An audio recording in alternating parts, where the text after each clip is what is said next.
Peace and blessings, family. Welcome back to another episode of Learn with Shavern.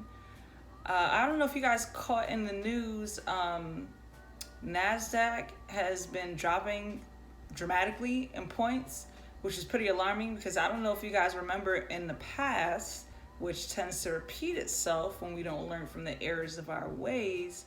When Nasdaq tanks, so does our economy, and down the toilet goes jobs and stability and all that good jazz, right? So be mindful, be attentive to those type of things. The news is filled with a lot of distractions that I was mentioning yesterday, filled with tons of distractions. But those little things you want to nitpick on because you want to be prepared. Make sure you're putting away your pennies every day for in case things go left, right? So I wanted to share with you guys something really interesting. I know in my previous videos, I mentioned how I've been going through like a music fast and I haven't been listening to any music. Well, because of that, I've realized like during this experiment that like our spirit or our body like requires frequency. Or like it yearns it. I wouldn't say require. Yeah, like it yearns it kind of. It's just really interesting. I haven't listened to music now going on almost 2 months, right? At the ending of this month, I haven't listened to like anything hard. Like I've been listening to like classical music, really soft things, love songs, stuff like that. Really gentle, calming things to change the effect. And now what I've noticed as a result of it is that it yearns it. So like everything reminds me of a song, right? So it was raining earlier this morning and all I could think about was that Genuine song for some reason. No idea. I haven't heard this song in maybe over like 10 years, right? But it's interesting how our brains record all of these things and tend to bring them up at what I perceive to be at very odd times, right? Because I'll be doing something that has nothing to do with music, focused on my task at hand, and then a song will come into mind.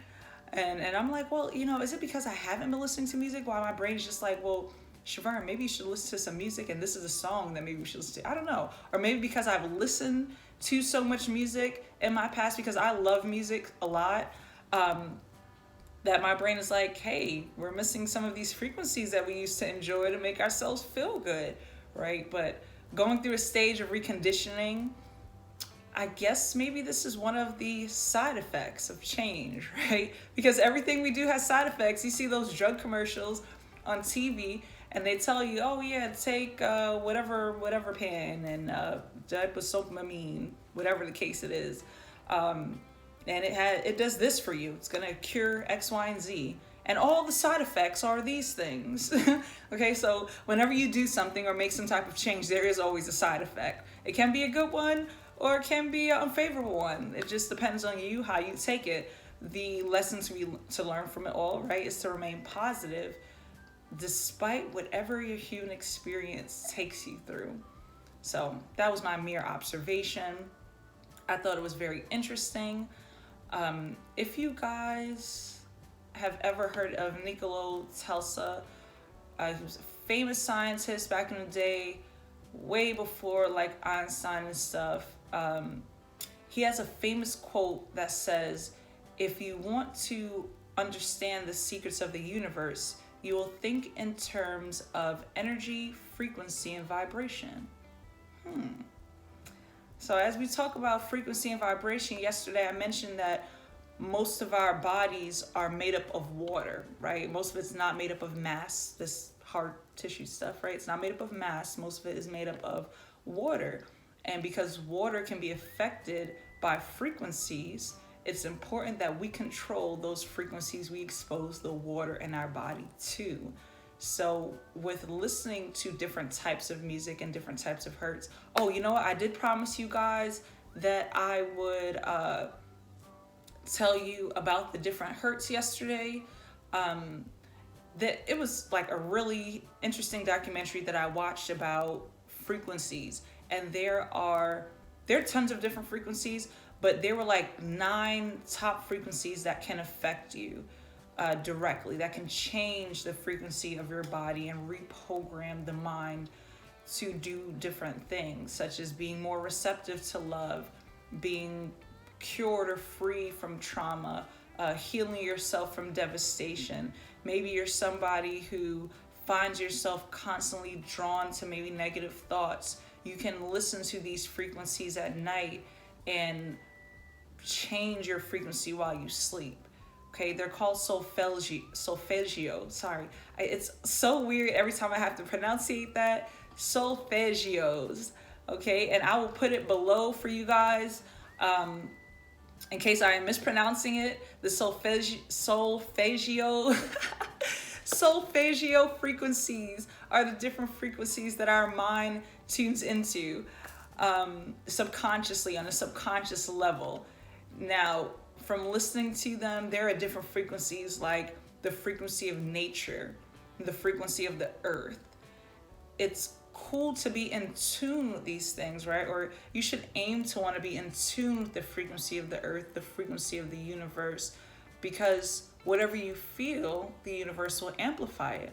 Now, this can be good or bad for some of you, right? If you feel good, the universe is going to amplify that. It's going to give you more of that. It's going to say, hey, I recognize this little spirit over here. It's over here shining bright, feeling good, being amazing, being awesome, giving back to humanity. I see you over here, little spirit. Let me give you more of that to keep doing that. The reverse is also true. If you draw yourself towards negativity, the universe is going to say, okay, if that's what you want, I want to give you this abundance. I want to give you this joy. I want to give you this success and prosperity. But if the negativity is what you want, then that's what I'm going to give you.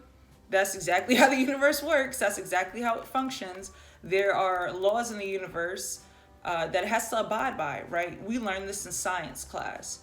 There are different laws. They taught us the law of gravity, right? Which I now question the law of gravity merely because I decided to return to natural and realize that my natural hair defies this law of gravity. It grows upward, right? It doesn't grow and then lay down due to processing and burning it. Now it does, and processing it unbeknownst to me, but that's a whole nother story we're going to get into. But yeah, right, it's interesting that our 4C texture hair can defy gravity, this law of gravity. So it makes me question these boundaries that created, the means of this law existing. But there are laws of the universe, right? Such as the law of love. If you give love constantly, you will tend to receive love constantly. That's the law of reciprocation. There's so many of them. There's like 14 main laws of the universe. I'll try to look for all of the links and put them down below for you guys, or as many as it'll allow me to fit. But there's tons of them. I try to kind of summarize some of these things because everyone has different attention spans for different things. I have the attention span to watch a 8-hour documentary. Some people have attention spans to play 8 hours of video games. To each their own. No judgment. This is a safe place. We are all here again to have human experiences, whatever that may be. There was a quote I came across, and I cannot remember the name of the author right now, but she says that we are all, we are all boats in the ocean called life, all going in the same direction, but different at the same time. And I just thought that's pretty magical because it's the truth, right? We all go through life and we all think that we're supposed to mimic someone else's experiences. So for example, if I see somebody that has something that I may think that I may want to mimic that because I now want what they want. But do I really want it? These are the questions that we really have to ask ourselves. What is it that you truly want? I used to think that all I wanted was money. And then I realized that, you know what? I want peace. I want prosperity. I want success. Money can't necessarily buy these things. These things are priceless and they require action in order to get them, right? So I do still want money, of course, but the things that I enjoy more, now money gets associated with it, right? It'll tag along. So once you find your purpose and what it is that you are productive with contributing back to humanity, your money will follow that. If you chase money, then you'll never find or chase your happiness. You'll keep chasing something that's endless, as opposed to chasing your happiness. And once you found it, now money's going to be attracted to you automatically. That's all I have for today, folks. Stay tuned for tomorrow's episode. I wish you guys a positive, productive, wonderful day. And remember, you're amazing.